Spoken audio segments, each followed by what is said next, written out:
जैसे जैसे बकरीद के दिन करीब आ रहे हैं तो बहुत ही खुशी भी हो रही है। तो आज मैं आपके लिए बकरीद स्पेशल रेसिपी में लेकर आई हूँ चटखारा बोटी की रेसिपी।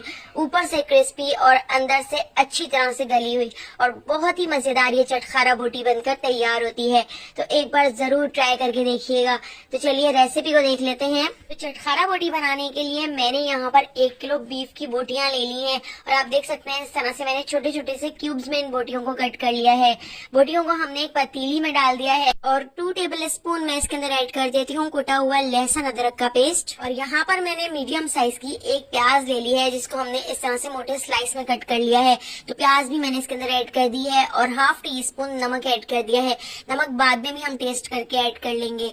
और इसके अंदर मैं ऐड कर देती हूँ तकरीबन 2 से 2.5 गिलास के करीब पानी। पानी हमने इतना ऐड करना है कि ये सारी बोटियां अच्छी तरह से पानी के अंदर डिप हो जाएं और इसको हमने अच्छी तरह से मिक्स कर लेना है और इसको गैस के ऊपर पकने के लिए रख देना है। तो गोश्त को हमने 80% कुक कर लेना है। आप देख सकते हैं इसमें बॉयल आ चुका है। तो इसको कवर करके लो फ्लेम पर आधे घंटे के लिए छोड़ देती हूँ।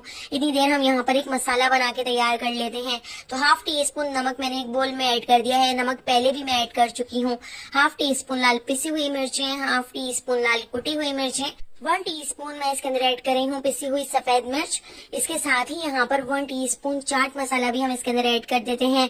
½ टीस्पून पिसा हुआ गरम मसाला और इसके साथ ही यहाँ पर मैंने कश्मीरी लाल मिर्च भी ½ टीस्पून इसके अंदर ऐड कर दी है। ½ टीस्पून हल्दी पाउडर भी हम इसमें ऐड कर देते हैं। ½ टीस्पून मैंने यहाँ पर काला नमक ले लिया है। तो काला नमक भी आप जरूर ऐड कीजिएगा। ½ टीस्पून अजवाइन ऐड कर दी है और यहाँ पर मैंने ले लिया है भुना कुटा जीरा। तो 1 टीस्पून भर के हम इसके अंदर भुना कुटा जीरा भी ऐड कर देते हैं। और 2 टेबल स्पून मैंने यहाँ पर भुना कुटा धनिया ले लिया है। तो धनिया को भूनकर थोड़ा सा कूट लिया था और इसके साथ ही यहाँ पर भुनी हुई मैंने कसूरी मेथी भी 1 टेबल स्पून इसके अंदर ऐड कर दी है। अब इस बोल के ऊपर मैं रख लेती हूँ एक स्ट्रेनर और स्ट्रेनर से छानकर हम इसके अंदर कॉर्नफ्लोर ऐड कर देते हैं।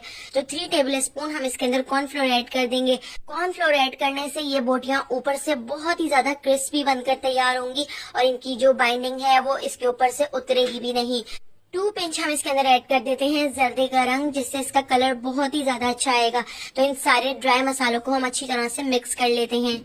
और मिक्स करने के बाद अब जो हमने बोटियों को अच्छी तरह से गला लिया था तो हम बोटियां भी चेक कर लेते हैं। तो बोटियों को मैंने 80% कुक कर लिया था और 80% कुक करने के बाद अब जो इसका ये बचा हुआ पानी है फुल फ्लेम पर हम इसके पानी को ड्राई कर लेते हैं। तो अच्छी तरह से देखिए इसका पानी भी खुश्क हो चुका है। तो इन बोटियों को मैं काउंटर के ऊपर रख देती हूँ और इसको अच्छी तरह से ठंडा